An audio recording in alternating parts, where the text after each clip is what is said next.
అనంతంలో ప్రతి అణువు కలిసే ఉంది. అనంతం మొత్తం సృష్టిలో అణువు అన్నీ కలిసే ఉన్నాయి. శబ్దం, రూపం, మనసు, ఆత్మ అన్నీ అనంతంలో ఉన్నవే. అవి కలిసే ఉన్నాయి. మీకు శబ్దం కానీ రూపం కానీ అది ఎలాగా అంటే మనం సెలలో ఎక్కడో అమెరికాలో ఉన్న మనిషిని చూడగలుగుతున్నాం, అది చెప్పేది వినగలుగుతున్నాం. శబ్దం, రూపం, మనస్సు, ఆత్మ అన్నీ కలిసే ఉన్నాయి.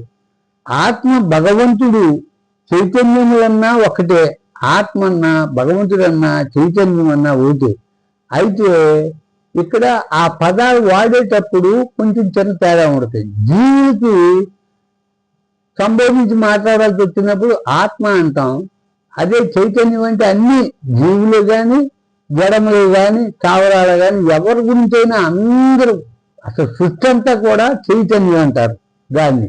భగవంతుడు సాకార నిరాకార రూపాల్లో ఉంటాడు.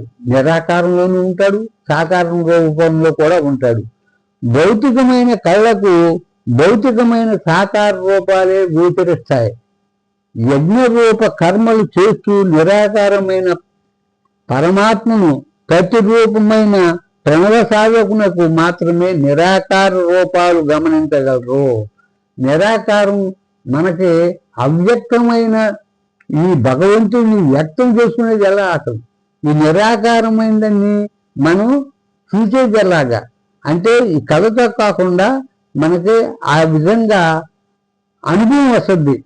ఎలాగంటే ఒక మంచిలో చెడులో మంచి దాగుండినట్టు సాకార రూపమైన భగవంతుని ప్రత్యక్షం గావించుట కంటే నిరాకార రూపమైన చైతన్య చేష్టలు గమనించుట తేలిక ఉన్నది.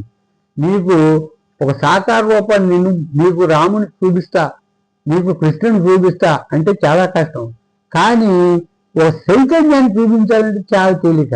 ఆ చైతన్యంలో చూడగలిగి నీకు చైతన్యంలో ఉంటే నువ్వు ధ్యాసతో నువ్వు ఆత్మతో నీకు ఏకీభవించి అనుభవించి ఆనందిస్తూ ఉంటే నీకు ప్రకృతి అంతా కూడా భగవంతుడిలాగా పెద్ద భగవంతుడు, ఈ చిన్న భగవంతుడు లేడు, నేను చిన్న భగవంతుడిని ఈ పెద్ద భగవంతుడిలో కలవాలి అని కోరిక కలుగుద్ది.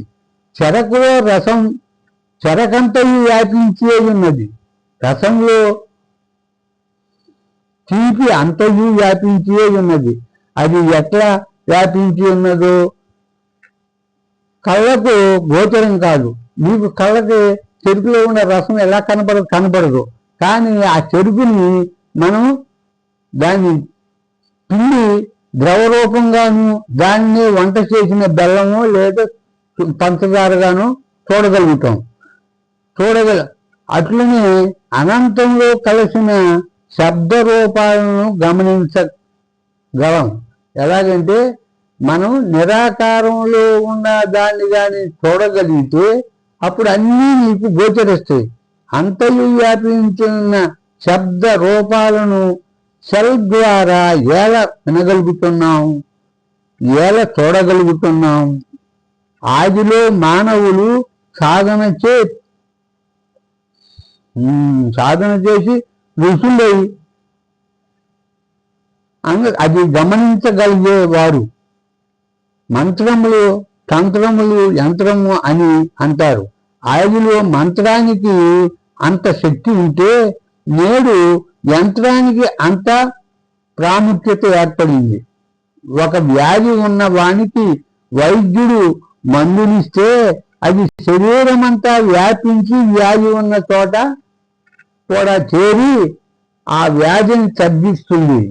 అంతేగాని ఒకేసారి వ్యాధి ఉన్న చోటికి చేరలేదు. పరమాత్మను గమనించాలంటే గురించిన దాన్ని పట్టుకొని సాధన చేస్తే నీ మనస్సులో అటువంటి పరికరంగా మారినప్పుడు గమనించగలవు. అట్లు గమనించగలిగిన వారే మహాత్ములు.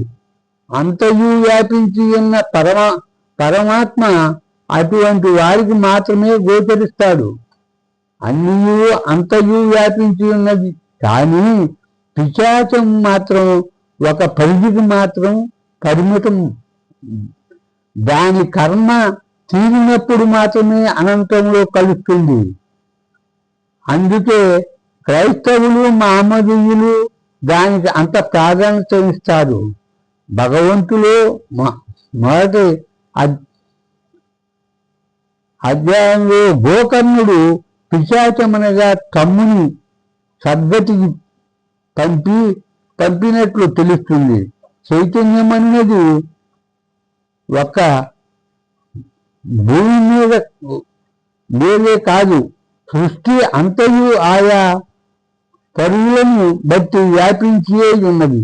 ఎట్లాగంటే మనం భూమి మీద ఉండే గాలులు వేరు, ఇది ప్రాణవాయువు ఎక్కువగా ఉండి మిగిలిన వాయువులు ఉంటాయి. 50 రకాల వాయువులు. అందులో మీకు అదే సూర్యమండలానికో నక్షత్ర మండలానికి వెళ్ళినప్పుడు అక్కడ వాయువులు వేరు, అలాగే గ్రహాలు దగ్గరికి వెళ్ళినప్పుడు అక్కడ వాయువులు వేరు, ప్రాణవాయువు లేదు. అందుకని అక్కడ మీకు ప్రాణవాయువుని పట్టుకుని వెళ్ళి అక్కడ చూస్తూ ఉంటారు, అది గమనిస్తారు. మనసు అనేది ఆయా కర్మలను బట్టి ఆయా యోనులలో ప్రవేశించి రూప ఏర్పడినప్పుడు మాత్రమే వ్యక్తమవుతున్నది. ఏంటి? అవ్యక్తాదీని భూతాన్ని వ్యక్త మధ్యాన్ని భారత అవ్యక్త నిధనాన్యో తత్రకా పరిదేవన. అవ్యక్తమైన ఈ మనం జన్మించిన కాడి నుంచి మరణించే లోపల మనకు వ్యక్తం అవుతున్నాం. ఆ తర్వాత లేదు, ముందు లేదు, వ్యక్తం కాదు. నిద్రలో మనసులో లయమవుతున్నది. సిద్ధి లభ్యమైనని చైతన్యములో మర్రి విత్తులో చెట్టును గోచరించినట్లు చైతన్యము మార్పు చెందుతున్నది. మీకు మర్రి చెట్టులో మర్రి గింజని మనం తీసుకుని చూస్తే మర్రి గింజ ఎంత చిన్నగా ఉంటుంది. దాంట్లో మర్రి ఆకులు, కాండము, ఏర్లు, ఓడలు అన్నీ దాంట్లో దాగి ఉండేవి, చిన్న రసంలాగా. అది గమనించే మనం కూడా అంతే. ఇది మనం రంగరేసిన ఇదిగా వచ్చి ఇక్కడ చేరాం. ఇది అయిపోతే మళ్ళీ ఇంకో జన్మ. ఎక్కడి నుంచి వస్తావు నువ్వు? ఎక్కడి నుంచి వచ్చావు? ఎక్కడికి వెళ్తావు? ఇది తప్పని తెలుసుకోవాలి. ప్రతి దానిలో మార్పును గమనిస్తున్న మార్పు చెందని వాడిని గ్రహించగలవు. అలాగే ప్రతిదీ కూడా మార్పు చెందుతూ ఉంది. మార్పు మంచి పైకి అభివృద్ధిలోకి వస్తుందా, క్షీణించడానికి వస్తుందా? మార్పు ఏదో రకంగా మార్పు చెందుతూనే ఉంటుంది. అందుకని చైతన్యానికి కూడా ఈ శాస్త్రలో ఉండవు. ఇదే మోక్షం. దాన్ని గ్రహించగలిగితేనే మనం మోక్షం అంటాం. ఇదే జన్మరాహిత్యం, ఇదే అనంతం. హరి ఓం నమో నారాయణ.